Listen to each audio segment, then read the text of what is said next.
Ito ang State of the Nation with Jessica Soho. Magandang gabi, oras na para malaman nyo ang State of the Nation. 2.2 billion pesos na halaga ng gamot na binili ng DOH ang sinita ng COA o ng Commission on Audit. Dahil daw kundi man sobra-sobra, nag-expire o malapit nang mag-expire ang mga ito at hindi na mapapakinabangan ng publiko. Pero ayon sa DOH, naipamahagi naman nila ang karamihan sa mga gamot, bagamat nasa halos 30 million pesos pa rin na mga gamot ang nag-expire na. Hindi lang ngayon nasita ang DOH tungkol dito. May report si Ivan Mayrina. Ivan? Jessica, nitong 2019, tulad ng mga nakalipas sa mga taon, muling sinita ng Commission on Audit ng Department of Health sa pagsasayang ng pondo ng gobyerno dahil sa mga expired o malapit na mag-expire o sobra-sobrang supply ng mga gamot na natetenga sa mga bodega. Nakausap natin ang isang kinatawan ng Supply Chain Management Service ng Department of Health. Ang kanilang paliwanag sa report na ito. Ito ang warehouse ng Department of Health Central Office sa Maynila. Isa sa pangunahing imbakan ng mga gamot at medical supplies ng kagawaran na ipinamamahagi sa mga regional offices at mga pampublikong ospital sa buong bansa. Ang ilan sa mga supply dito, tulad nito mga vitamins sa ito na pangbuntis, mag-e-expire na sa susunod na taon. Kaya minamadali ng may pamahagi ang mga ito at nakatakda na raw na pikapin anumang araw mula ngayon. Bahagi ito ng tugon ng ahensya sa puna ng Commission on Audit sa kanilang audit report na noong 2019, may mahigit 2 bilyong pisong halaga na mga gamot ay expired na o di kaya malapit na mag-expire, habang ay may sobra-sobrang stock at natutulog sa mga warehouse tulad nito. Sa halagang ito, 29 million ang expired, mahigit 1 billion ang malapit na mag-expire, habang mahigit 1 billion din ang sobra o natutulog na stock. Pero may mabilis sa paliwanag ang DOH dito. Yung sinasabi natin yung 2.2 billion na yan, pag nag-expire po dyan is 29 million, which is at different level po ng ating mga facilities. May hospital po, may region. Yan po ay findings po noong 2019 na December. But these drugs po na nakita, na-distribute na po natin yan from January up to this time. So nagamit po yan. Pero ilan sa mga gamot sa mga warehouse ng DOH noong 2016 pa nabili. Tulad ng anti-diabetic drug na metformin na nitong Hunyo lang natapos ipamahagi kung hindi pa nasita ng COA. Ang sabi ng COA, indikasyon ito ng sobra-sobrang paggastos dahil bumili ng sobra sa kinakailangan. Resulta daw ito ng mahinang inventory at supply management system mula sa planning, monitoring, storage at distribution. Dahil daw dito, nawawala ng bisa mga gamot at nasasayang ang pondo ng gobyerno at nauuwi sa kabiguan na makapaghatid ng serbisyong pangkalusugan sa publiko. Pero sa paghimay ng GMA News Research sa mga COA report sa ahensya, taon-taong sinisita ng COA ang DOH sa parehong isyong ito ng mga expired na gamot at sobra-sobrang pagbili ng mga stock kaya natitenga lang sa mga bodega. Paiba-iba lang ang halaga pero milyong piso ang kada taon daw na nasasayang sa pondo ng gobyerno dahil dito. Sagot ng DOH, nitong 2019 lang binuo ang Supply Chain Management Office na tumututok sa pirming problemang ito. Nagdagdag na raw sila ng mga tao tulad ng mga pharmacists na nagsisilbing warehouse managers para matutukan ang kondisyon at galaw ng mga gamot at walang nag-e-expire. Nagdagdag na rin daw ng 3 mga warehouse sa Metro Manila, maliban pa sa mga logistics hub sa mga regional offices na under construction na. There's an issue of warehousing from region down to the LGU. Pag diniliver, hindi natin alam kung may paglalagyan sila o wala. So there are times na nire-reject yung delivery. Kasalukuyan na rin daw inilalatag ang Electronic Logistics Management System para sa mas eksaktong estima ng pangangailangan taon-taon at mamonitor ang galaw ng mga supply sa mga rehiyon. Whatever findings ng COA, we have to address that, look at the process and amend and do improvement on this so this will not be common findings again. Looking forward po, wala na pong ganyan maging findings. May 9.4 million na halaga ng overstocked, slow-moving o idle na mga gamot ang kasalukuyang ipinamamahagi na. Ang mandato po ng Presidente sa DOH, lalong-lalo na yung mag-expire na, pakidistribute na po ng hindi masayang at yung mga overstock at slow-moving naman po, ilabas na po natin sa ating mga warehouse ng magamit ng ating taong bayan. Samantala, Jessica, sa isang opisyal na paglilinaw na inilabas ng Department of Health ngayong hapon, sinabi nila na yung mga expired fluoride lang daw ito, yung na bahagi ng dental kit, pero yung iba na ipamahagi naman at napakinabangan. Yung mga near expired naman na ipamahagi na lahat as of August 2020 at yung mga nakatenga o yung mga idle at slow-moving items ay may 9 million pesos na lang ang natitira at yung expiration ng mga ito ay hanggang 2023 pa. Jessica. Pero Ivan, gayon pa man, no, bakit parang recurring problem ito ng DOH? No? Paulit-ulit na nangyayari at paulit-ulit din silang nasisita ng COA in a country kung saan nga ang marami sa ating mga kababayan sa kailangan nilang gamot. Paano naman nangyayari ito? Tama yan, Jessica. Ang sakit sa dibdib na isipin na yung mga nangangailangan ng gamot na walang pambili, hindi makinabang sa mga gamot na nasisira lamang.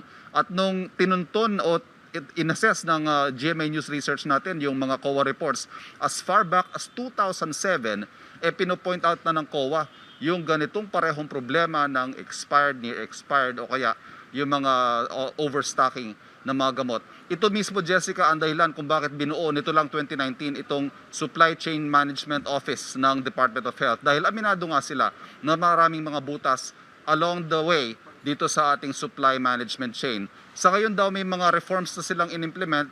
Isa dyan yung tungkol nga sa delivery at distribution, sa storage, dyan daw nagkakaproblema, at sa manpower, lalo na yung yung opisina dati daw nag-handle dyan ay napaka-undermanned. So itong mga unti-unting mga reforms na ginagawa nila ay ito raw ang tugon nila sa paulit-ulit na problema na yan na tinutukoy nga ng COA. And hopefully, at yung pangako ng DOH sa mga susunod na taon ay hindi na raw mapapansin ng COA yung mga parehong obserbasyon na yan, Jessica.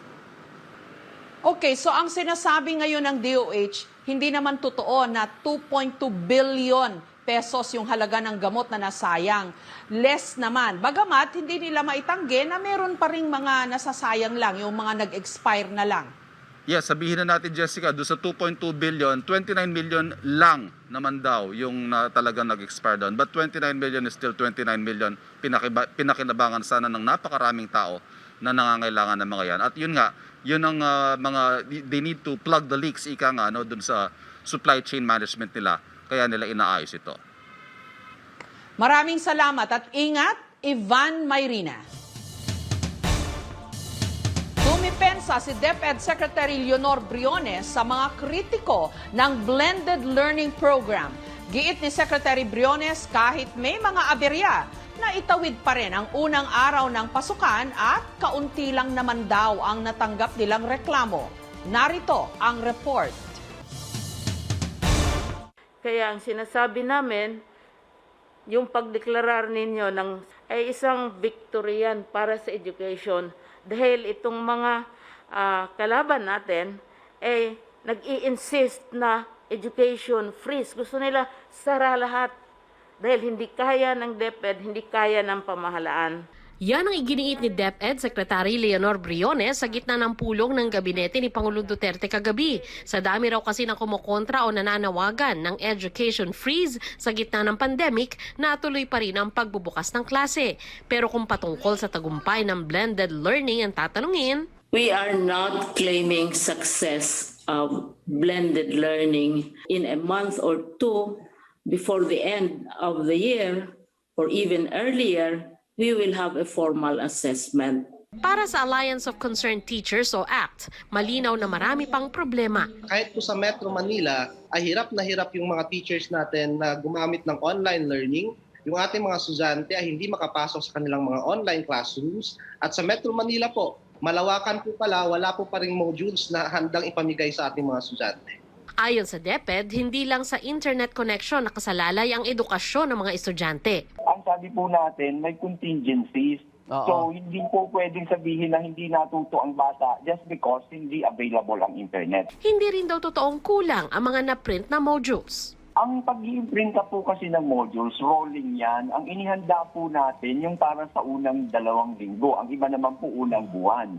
Giit din ni Secretary Briones, sa 61,000 na paaralan sa buong bansa, kaunti lang ang natanggap nilang reklamo kahapon. Kahapon, ang concern na natanggap, kasi may command center kami, ay 96 all over the country from 61,000 schools.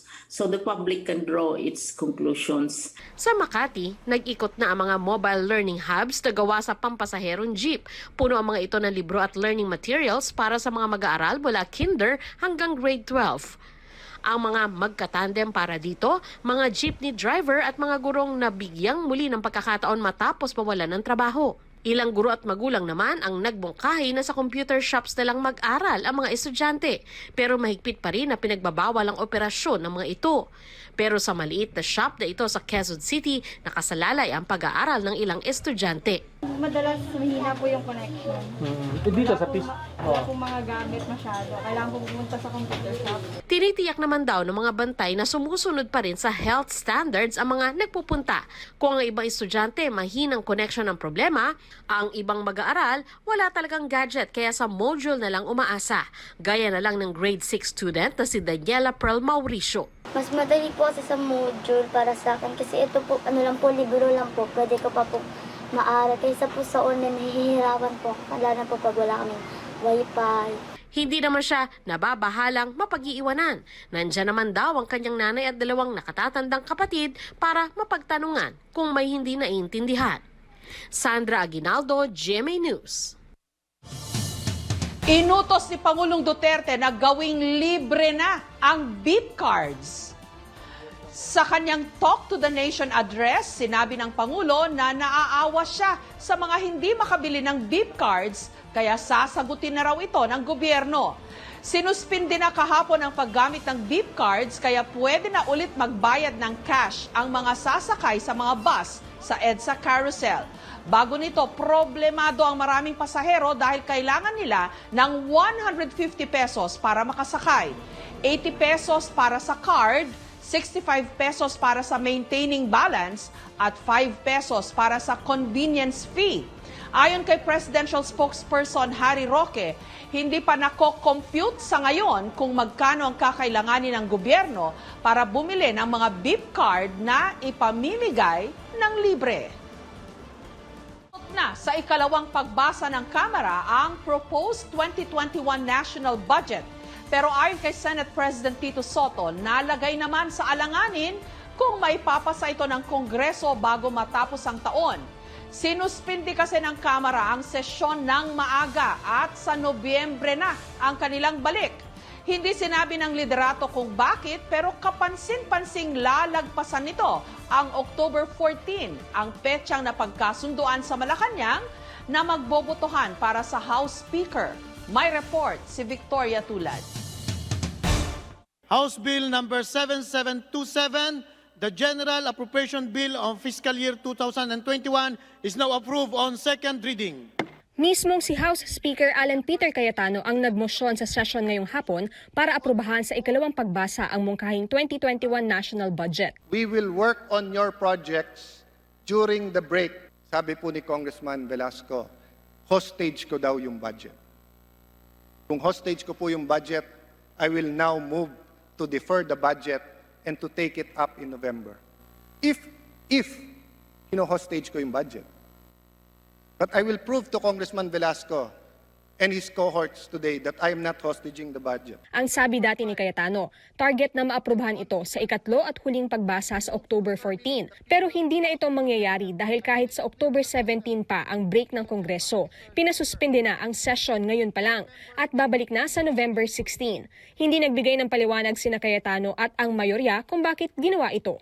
Komento ni Senate President Tito Sotto sa maagang bakasyon, isinasa isang tabi daw ng Kamara ang hiling ng Pangulo na agad ipasa ang budget. Ngayon, wala na raw paraan matapos ang budget at wag daw sisihin ang mga senador. Dahil dito malamang daw reenacted budget ang mangyayari pagpasok ng 2021 kung saan limitado ang maaring gastusin ng gobyerno. Sa isang pahayag, kinondena ni Buhay Party List Representative Lito Atienza ang ginawa ni Cayetano. Wala na raw pakialam si Cayetano sa constitutional integrity sa pagpapabakasyon ng mahaba sa Kongreso. Ginulo raw ng Speaker ang lahat at kanyang nilabag ang House rules. Marami raw silang mambabatas na tumututol pero silang mga naka-online, muli daw nakamute kaya di naririnig. Sa isang larawan mula kay Atienza, makikitang nakamute siya sa video conferencing platform at may hawak na papel kung saan nakasulat ang mga katagang I object. Bago suspendihin ang sesyon hanggang sa November 15, umaasa pa ang kampo ni Marinduque Representative Lord Alan Velasco na magkakaroon ng botohan para sa Speaker sa October 14. Ito ang petsa ng palitan na napagkasunduan ni Cayetano at Velasco kasama si Pangulong Rodrigo Duterte. Pero dahil naka-break na ang Kamara, wala na mangyayaring botohan ngayong buwan. Sabi ni Cayetano sa kanyang talumpati sa session, kung sumunod lang daw sa usapan si Velasco ay wala silang magiging problema. Kung sumunod lang siya sa usapan na November ang palitan, kung marunong lang siya magbilang na hanggang October talaga po ako, di wala sanang problema. Di ba? Pero masyado nang atat. Pagtitiyak naman ni Cayetano na hindi madedelay ang pagpasa sa 2021 budget. Kahit daw naka-break ang Kamara, handa raw silang makipag-usap sa Senado at maging sa kampo ni Velasco para sa pag-amyenda rito. Kinondena naman ni Velasco ang pagmamadali raw ni Cayetano at kanyang mga kaalyado sa pag-aproba sa panukalang budget. Hindi raw ito dumaan sa tamang prosesong nakasaad sa batas. Gayon din ang pagsuspende sa plenary session hanggang November 16. Dahil daw sa kagustuhan ni Cayetano na manatili sa kapangyarihan, sinira raw nito ang institusyon na sinumpa nilang poprotektahan. Kagabi, muling nakipagpulong si Velasco kay Pangulong Duterte. Sa isang pahayag, sinabi ni Oriental Mindoro Representative Doyle Leachon, isang kaalyado ni Velasco. Malinaw daw na sinabi ng Pangulo na ito na ang panahon ni Velasco. Ang sabi pa raw ng Pangulo, nagsalita na siya at dapat igiit ni Velasco ang kanyang karapatan na maging speaker alinsunod sa term sharing agreement. Ang sabi naman ni Presidential Spokesperson Harry Roque tungkol sa pulong, humingi po ng permiso si Congressman Lord Alan para tumakbo bilang speaker at ang sagot po ng presidente, quote, karapatan mo yan sang-ayon sa kasunduan ninyo kay Speaker Alan Cayetano, end quote. Pero inulit din ni Roque ang dati ng pahayag ng Pangulo na hands-off siya sa issue. Victoria Tulad, GMA News. Binabantayan ngayon ang posibleng pagdami ng mga batang malnourished at may stunted growth o pagkabansot. Ayon sa FNRI o ang Food and Nutrition Research Institute, pababa na nitong mga nakarang taon ang mga insidente ng malnutrition. Pero nabago raw yan nung nagsimula ang pandemya. May report si Dano Tingkungko. Hirap man sa buhay, sinisigurado ni Gina na kumakain ang kanyang pamilya ng 3 beses sa isang araw. Pero nag-iba na ito nang magsimula na ang lockdown nitong Marso. Ginagawa namin 2 beses na lang para makakain din kami. Inaano ko sa kanila, basta kumain kayo pag mayroong magkakain. Pag wala, di pasensya. Ginagawa naman daw niya ang lahat para masigurong malusog ang kanyang mga anak para maiwasan ng malnutrition. Sa nakalap na datos ng GMA News Research mula sa DOST Food and Nutrition Research Institute mula 2015 hanggang 2018, bumaba ang indikasyon ng gutom sa mga batang 2 taong gulang pababa. Pero ipinunto pa rin noon ng FNRI na malaking problema pa rin ang stunting o pagkabansot sa mga batang edad 2 taon pababa na nasa 25.5% o 1 sa kada 4 na bata.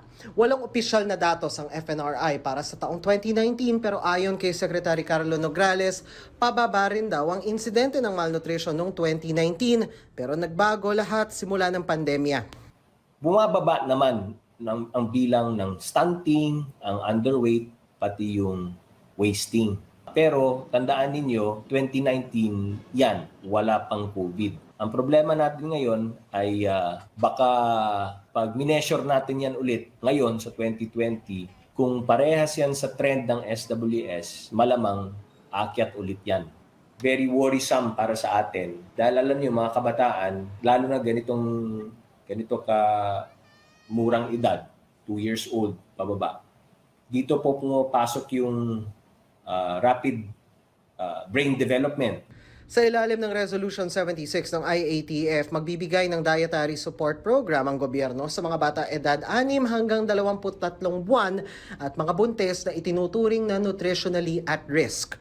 Ang gagawin natin sa feeding program na yan ay mamamahagi tayo ng mga nutritious food products. House to house, ang laman nung ibibigay natin, mga food packs, na nutritious food products na gawa ng DOST. Ang kulang na lamang ay hanapan ito ng pondo. Kung mahanapan ng pondo, layo ng IATF na ilunsad ang sariling feeding program na ito ngayong buwan o sa Nobyembre na.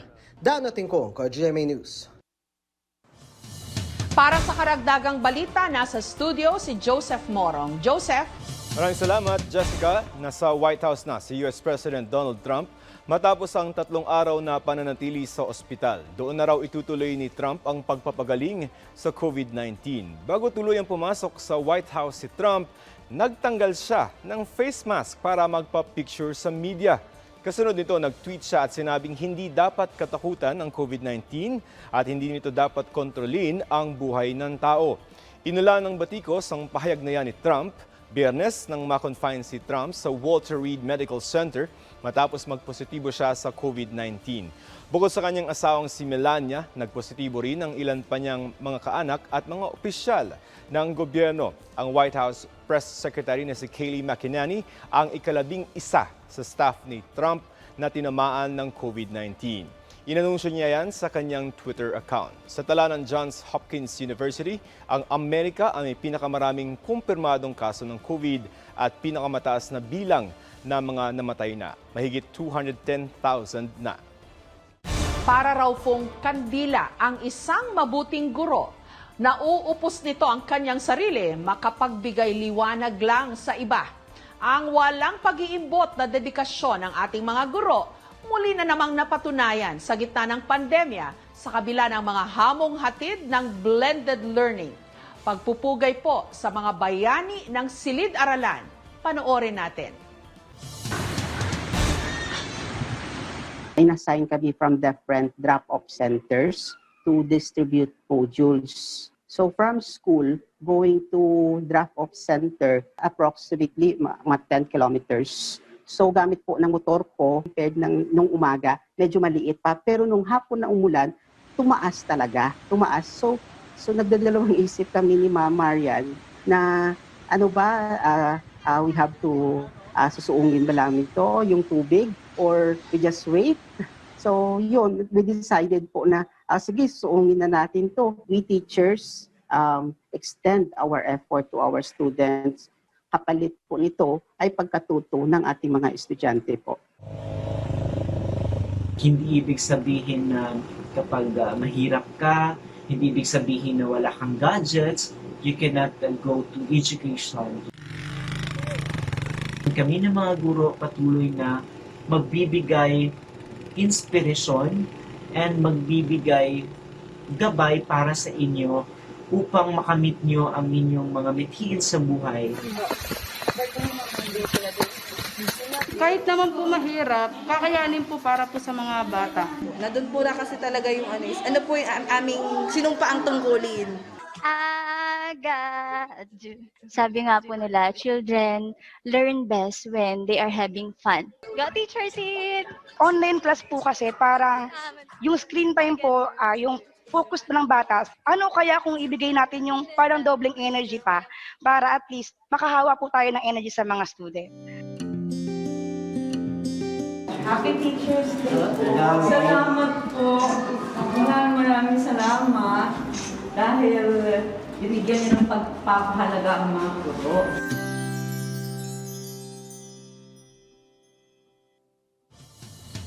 At yan po ang mga balitang dapat nyong malaman. Sumasalamin sa katotohanan sa ating bayan. Para sa Pilipino, ako po si Jessica Soho at ito ang State of the Nation.